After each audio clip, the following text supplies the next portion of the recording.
dans le prochain épisode de Ici tout commence. Tandis qu'Enzo apprend la vérité, les places sont chères en cuisine. De son côté, Lionel se moque de Kelly. Attention, les paragraphes qui suivent contiennent des spoilers sur l'épisode d'Ici tout commence diffusé demain soir sur TF1. Si vous ne voulez rien savoir, ne lisez pas ce qui suit.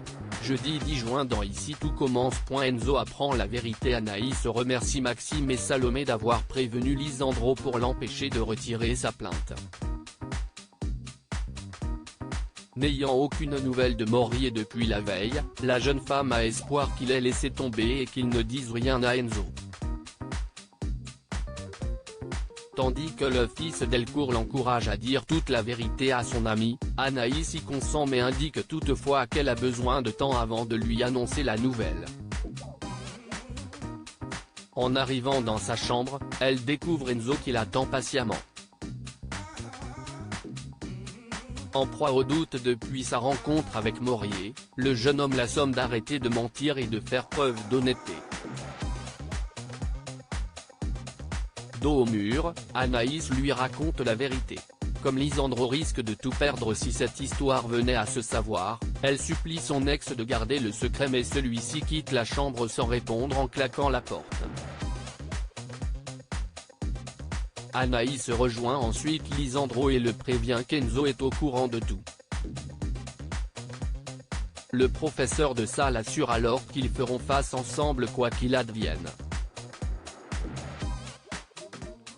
Pendant ce temps, Enzo se plaint auprès de Maxime.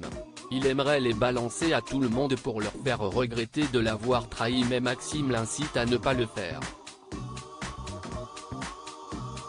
Au cours du service du midi, Enzo voit un message de Lisandro sur le téléphone d'Anaïs dans lequel il lui donne rendez-vous à l'Economa et décide de se cacher derrière des étagères pour les espionner. Après que le couple s'est embrassé passionnément, la jeune femme fait part de son soulagement de plus avoir à faire semblant. Dans la mesure où c'en est trop pour lui, Enzo décide donc de quitter les lieux.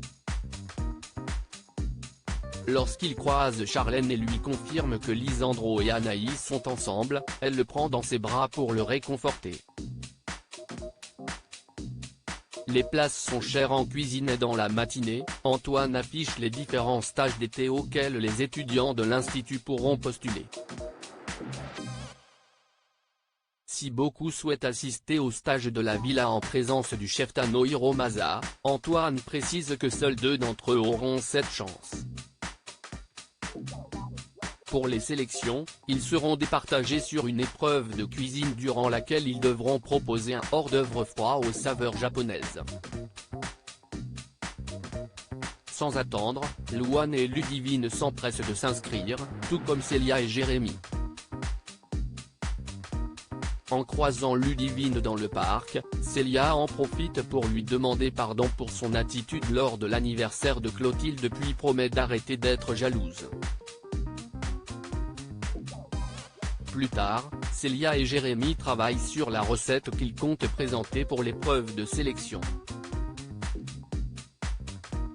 Clotilde, qui les voit faire, se montre alors particulièrement encourageante et va même jusqu'à leur prodiguer quelques conseils. Au moment de quitter les cuisines, la chef Armand s'empresse de retrouver Ludivine et l'invite à rater l'épreuve de sélection si elle veut récupérer Jérémy. Lionel se moque de Kelly Salomé. Kelly et Laetitia passent du temps ensemble dans les jardins de l'Institut. Comme il reste seulement 3 mois avant le concours d'entrée de l'école gastronomique, Salomé aimerait se remettre au travail pour ne pas relâcher leurs efforts. Seulement, Kelly ne sait pas si elle désire le passer de peur que les gens découvrent son illettrisme.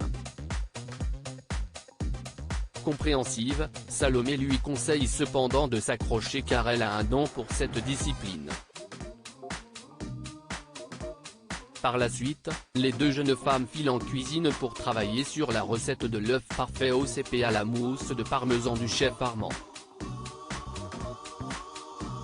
Tandis qu'elle lit la recette à haute voix, Greg et Lionel la surprennent et se moquent ouvertement d'elle. Même si Salomé tente de leur tenir tête, Kelly quitte les lieux les larmes aux yeux. Peu après, elle rejoint sa mère puis lui raconte ce qu'il s'est passé. Refusant que Lionel s'en tire aussi facilement, Laetitia a bien l'intention de se venger. Mère et fille se rendent donc au potagère avant de remplir le casier de Lionel avec du fumier.